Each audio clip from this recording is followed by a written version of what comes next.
नमस्कार किसान भाइयों, आपका स्वागत है। आज हम बात करेंगे बैगन में निराई गुड़ाई और बैगन की फसल कैसे करें। जो किसान भाई आप लोग मार्च अप्रैल मई के महीने में आप लोग सफलतापूर्वक बैगन की फसल ले सकें। तो आज उसी कड़ी पे हम बात करेंगे किसान भाई। तो सबसे पहले बताएंगे किसान भाई ये छोटा मिनी ट्रैक्टर के बारे में। किसान भाई बता दें, ये 35 से 40 हज़ार में एक ट्रैक्टर आता है, जिससे निराई गुड़ाई का काम बहुत ही आसान हो जाता है।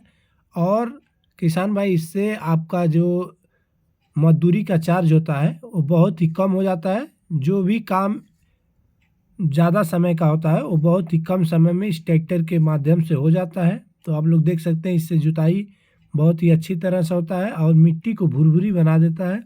किसान भाई इससे बहुत ही अच्छा बेनिफिट मिलता है। आप लोग अगर बड़े पैमाने पे खेती करते हैं बैगन की, तो एक बार इस ट्रैक्टर का ज़रूर ख़रीद कर लें। उसमें किसान भाई आपको लेबर चार्ज जो होता है बचेगा 100%। और यह ट्रैक्टर बहुत ही अच्छा है, कारगर है। अब हम बात करेंगे बैगन में किसान भाई जब भी जैसे मिट्टी देने का काम करें या निराई गुड़ाई कर रहे हैं तो उसमें आप लोग देसी खाद ज़रूर डालें।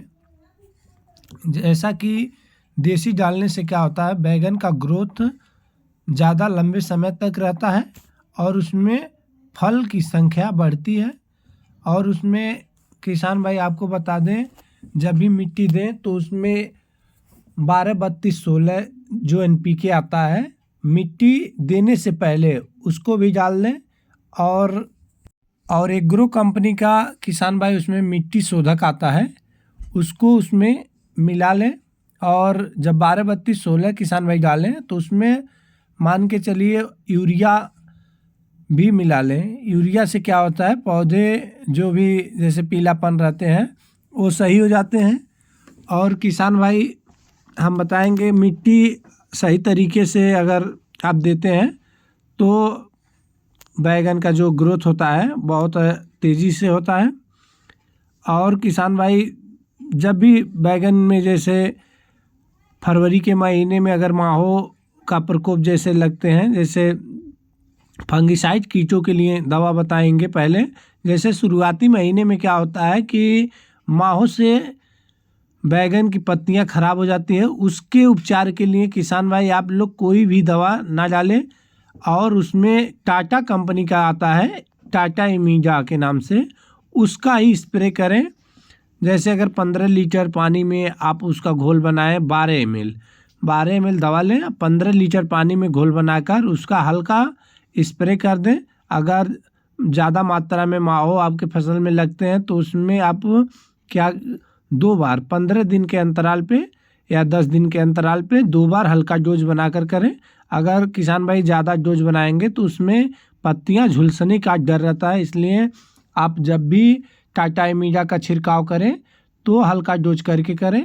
और किसान भाई बताएंगे अगर आपका बैगन फूल की अवस्था में है तो उसमें एक बार बीगर का छिड़काव सर्वप्रथम जरूर करें। बीगर से क्या होता है, जो भी पोषक तत्व होते हैं वो पौधे पे काम करना शुरू कर देते हैं और पौधों में हरा भरा फल की संख्या में वृद्धि बीगर से होता है। किसान भाई जो भी पत्तियां में अगर जैसे सिकुड़न रोग होता है, किकुरा उकुरा रोग होता है तो वह सही हो जाते हैं। और किसान भाई आपको बताएंगे प्राथमिक उपचार के लिए पहली सिंचाई के बाद आप लोग एक बार 19-19 का छिड़काव जरूर करें। 19-19 का छिड़काव करने से क्या होता है किसान भाई, जैसे बैगन में फलों की संख्या बढ़ती है और उसका ग्रोथ भी बढ़ता है। इसलिए और किसान भाई बहुत ज़रूरी बात हम ये बताएंगे आपको, जब भी बैगन की खेती में पहली सिंचाई करें और फल की अवस्था में हो तो उसमें बराबर हल्का नमी बना रहनी चाहिए। इसलिए किसान भाई जैसे बैगन पे जो सफ़ेद धब्बे आते हैं, दाग धब्बे, वह पानी की कमी से आते हैं। उसको आप लोग दूर करने के लिए जब भी सिंचाई करें तो जैसे शाम के टाइम में करें और हल्की सिंचाई नमी रहे तब भी कर दिया करिए। उसमें आपका फल बहुत अच्छा होता है और लाइटदार, जिसका मार्केट में अच्छा कीमत मिलता है। इसलिए आप लोग ये सारा ट्रिक जैसे अपनाकर आप लोग बैगन की खेती में बहुत अच्छे तरह से सफल हो सकते हैं। इसलिए किसान में देख सकते हैं, यह जो है हम पोल्ट्री फार्म का जो मुर्गी का खाद होता है वही खाद हम बैगन में यूज करते हैं।